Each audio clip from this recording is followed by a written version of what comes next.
ತನಿಖೆ ನಡೆಯುವಾಗ ಮಾತನಾಡುವುದು ಸರಿಯಲ್ಲ, ವರದಿ ಕೊಡುವವರೆಗೂ ಕೂಡ ನಾವು ಮಾತನಾಡುವುದಿಲ್ಲ.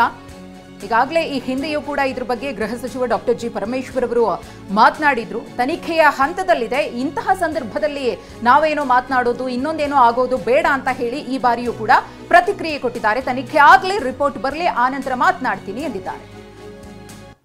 ಧರ್ಮಸ್ಥಳದ ವಿಚಾರದಲ್ಲಿ ಅವರನ್ನ ನಾವು ಏನು ಹೆಡ್ ಮಾಡಿದ್ದೇವೆ ಅದು ನಾನು ಪದೇ ಪದೇ ಹೇಳ್ತಾ ಇದ್ದೇನೆ. ನಾವು ಸರ್ಕಾರ ಅವರು ವರದಿಯನ್ನು ಕೊಡುವವರೆಗೆ ನಾವು ಯಾವುದನ್ನು ಕೂಡ ಮಾತನಾಡೋದಕ್ಕೆ ಹೋಗೋದಿಲ್ಲ. ಅವ್ರ ಜೊತೆ ಆಗಲಿ ಅಥವಾ ಇನ್ನೊಬ್ಬರ ಜೊತೆ ಆಗಲಿ ಆ ವಿಚಾರಗಳನ್ನು ನಾವು ಪ್ರಸ್ತಾಪ ಮಾಡೋಕ್ಕೆ ಹೋಗೋದಿಲ್ಲ. ಯಾಕೆಂದರೆ ಅದು ತನಿಖೆ ನಡೆಯುವಾಗ ಅದು ಸಮಂಜಸ ಅಲ್ಲ ಅಂಥೇಳಿ ನಾವ್ಯಾರೂ ಕೂಡ ಅದ್ರ ಬಗ್ಗೆ ಮಾತನಾಡೋದಕ್ಕೆ ಹೋಗೋದಿಲ್ಲ. ಧರ್ಮಸ್ಥಳದ ವಿಚಾರದಲ್ಲಿ ಅವರು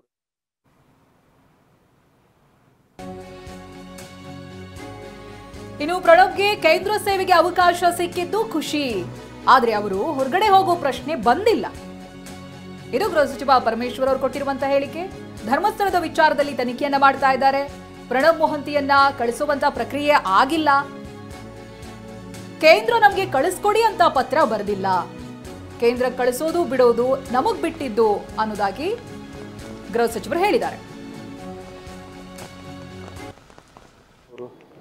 ಅವರು ಹೊರಗಡೆ ಹೋಗೋ ಪ್ರಶ್ನೆ ಎಲ್ಲಿ ಬಂದಿದೆ? ಈಗ ನಾವು ಸರ್ಕಾರದಲ್ಲಿ ಏನಾದರೂ ನಾವು ಅವ್ರು ಕರೆದಿದ್ದಾರೆ, ನಾವು ಕಳಿಸ್ತಾ ಇದ್ದೀವಿ ಅಂತ ಆ ಪ್ರಾಸೆಸ್ ಆಗಿಲ್ಲ. ಈಗ ಕೇಂದ್ರ ಸರ್ಕಾರ ನಮಗೆ ಬರೀಬೇಕು, ಮೊಹಂತಿ ಅವ್ರನ್ನ ನಾವು ಇಂಥ ಜಾಗಕ್ಕೆ ನೇಮಕ ಮಾಡ್ತಾ ಇದ್ದೀವಿ, ಕಳಿಸ್ಕೊಡಿ ಅಂತ ನಮಗೆ ಬರೀಬೇಕು.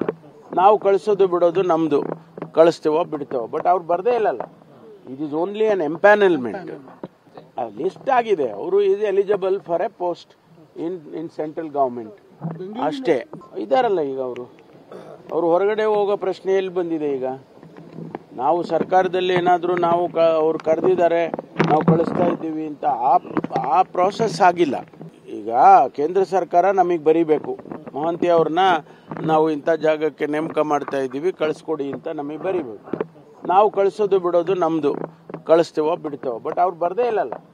It is only an empanelment. List ಆಗಿದೆ, ಅವರು is eligible for a post in central government ಅಷ್ಟೇ.